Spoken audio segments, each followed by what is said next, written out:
It's 5 o'clock in the morning and I can't sleep. And I can't sleep because while we're in the middle of this pandemic, in this crisis that is totally changing the entire world, it's changing this entire country, while we are finally in a similar conversation, right? This crisis, this virus is affecting everyone. While we could take this as an opportunity for all of us to unify, there's one thing that does not change in this country, and that's the murder of Black folks. This culture does not change. We do not catch a break. This is as American as apple pie. It's not changing. Getting killed and people get away with it until there are pushbacks. I remember there was a time where I used to be hopeful that a police officer would have to wear a body cam. And I felt like, okay, maybe that will discourage them from doing what they have been doing. But what he has shown is that even civilians could film themselves killing us and still get away with it. And this is exhausting. This is exhausting. I do not trust the police. And mind you, I know people, great people, that are in the police force. That's not who is being sent to us most of the time. As a Black man, I give you a situation. I was at home with my son, and this Black man across the street was assaulting his girlfriend. Now, I wish I could just pick up the phone and call the police. But the first thing I thought was, his crime, I want this man to go to jail. I want this man to pay for what he's doing. But does this crime should be punishable by death? Should he die for that? Or should I jump in and risk my life? I don't know this man. I don't know what he's holding. I don't know how he's going to react. And ultimately, I decided I don't want this man to die. I want this man to pay for what he's doing, but I don't want him to die. He doesn't deserve to die. So I decided to jump in. And my son was terrified.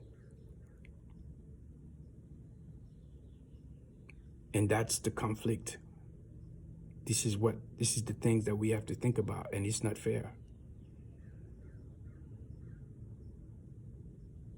And I mean, who is asking us if we are okay?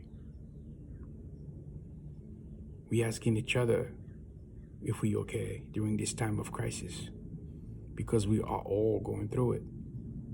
It's like number 45, right? This virus, we all going through it. So there's like a semblant of unity. But this thing, this lynching of Black folks, this disregard for our human life, for our humanity. Look at all these different scenarios. There's one We had this conversation. I was working with youth, and we invited police officers to talk to our youth, which I will never do ever again.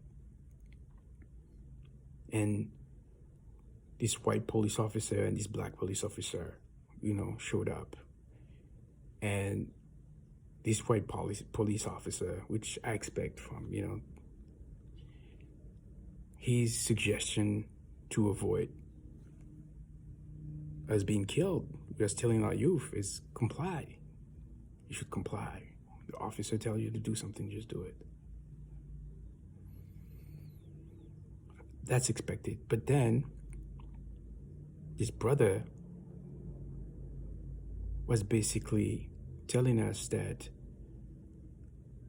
when he hear news like that, right, he feels like sometimes it's messed up, and sometimes you understand where it comes from, because when he's doing a debrief in the morning, the majority of the suspects that are on the board are black.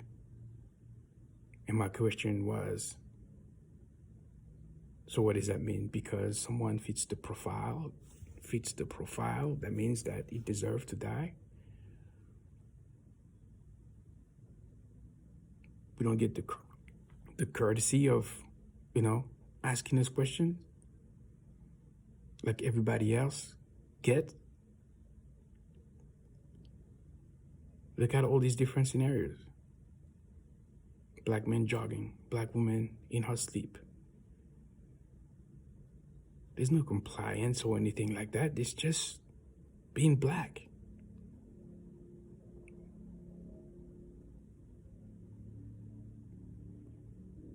We need y'all to tell the truth, because otherwise we are not going to move forward. I have a friend, because everybody that knows me, anyone that knows me, feels like this kind of thing would not happen to me.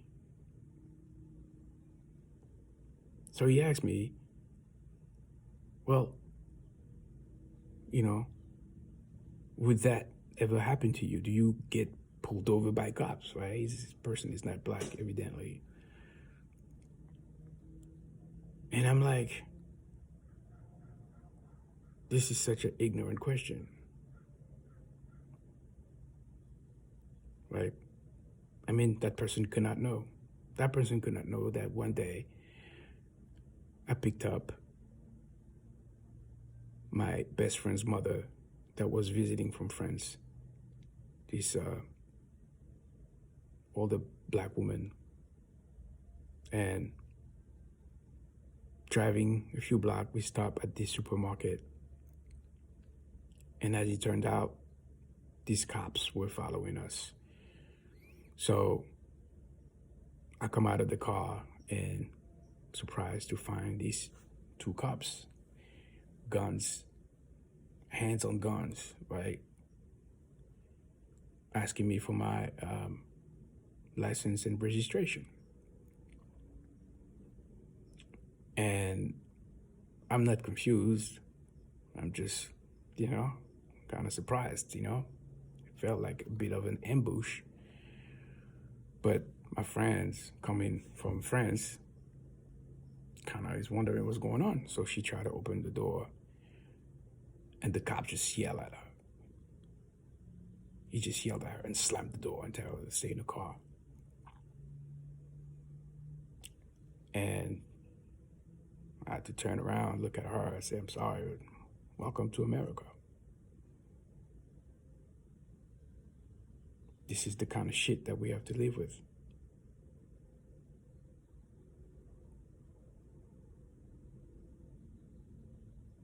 And I am not okay.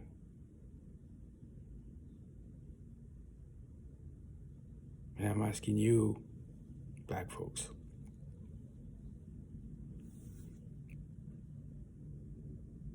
to talk to someone. I'm asking you, are you okay?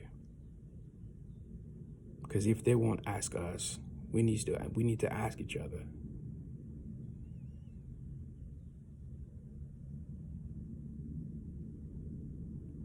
Not okay.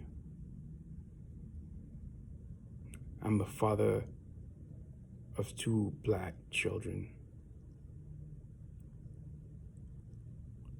two beautiful, super smart black children. It sucks that I have to have this talk with them in 2020. I want to talk about other shit.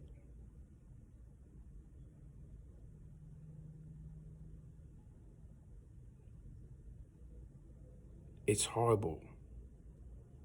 I am heartbroken.